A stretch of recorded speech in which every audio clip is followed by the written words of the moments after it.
अस्सलाम वालेकुम नाज़रीन, ड्रामा सीरियल कभी मैं कभी तुम की आने वाली एपिसोड में आप देखेंगे कि आखिरकार शर्जीना और मुस्तफ़ा में सब गलत फहमियाँ दूर हो गई और शर्जीना मुस्तफ़ा को यकीन दिलाती है कि उसके साथ बहुत ज्यादा खुश है। कभी भी गलत फहमियों को अपने दिलो दिमाग में जगह ना देना मुस्तफ़ा। तब मुस्तफ़ा भी शर्जीना से वादा करता है कि वो कभी उसकी इज्जत पर आंच नहीं आने देगा और किसी को ये हक नहीं देगा कि कोई उसकी बीवी की इंसल्ट करे। तब मुस्तफ़ा शर्जीना को घर लाकर बहुत ज्यादा खुश होता है। वो शर्जीना से अपने प्यार का इजहार करता है और कहता है कि शर्जीना, पता नहीं इतनी देर मैं तुम्हारे बगैर कैसे जी लिया। अब ऐसा लगता है कि अगर तुमसे दूर गया तो अधूरा रह जाऊंगा, इसलिए कभी मुझसे दूर ना जाना। तब शर्जीना उससे वादा करती है कि वो कभी उसको छोड़कर जाने वाली नहीं। अगले ही सीन में आप देखेंगे कि रुबाब, जिसको शर्जीना का घर वापस आना बिल्कुल भी अच्छा नहीं लगा, वो एक दफा फिर से शर्जीना की इंसल्ट करने लगती है। लेकिन इस दफा ना शर्जीना चुप रहने वाली है और ना ही मुस्तफ़ा। रुबाब जो बात तो अपनी सास से कर रही होती है लेकिन सुना शर्जीना को रही होती है कि पता नहीं लोग ऐसे कैसे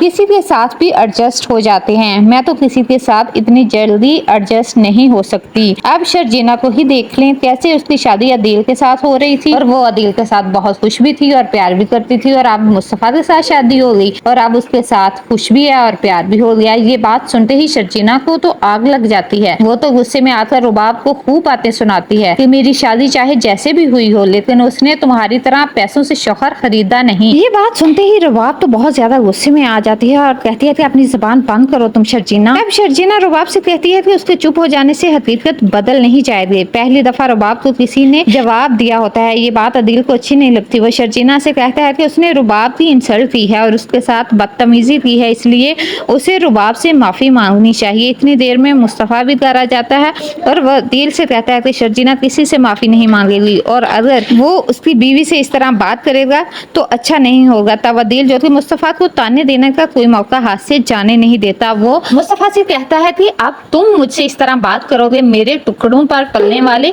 अब तुम्हारी इतनी जबान आ गई है कि तुम मेरे साथ जबान दराजी करने लग गए। ये बात करने की देर थी कि मुस्तफ़ा को भी गुस्सा आ जाता है और दोनों में खूब हाथापाई और गर्मा गर्मी होती है। इतनी देर में इफ्तिखार साहब भी नमाज पढ़कर कमरे से बाहर आ जाते हैं। वो अदील और मुस्तफ़ा को इस तरह लड़ता देखकर उन्हें बहुत ज्यादा दुख होता है। वो अपनी औलाद को कहते हैं कि ये दिन देखने से पहले उन्हें मौत क्यों नहीं आ रही, किस तरह वो कुत्ते बिल्लियों की तरह लड़ रहे हैं।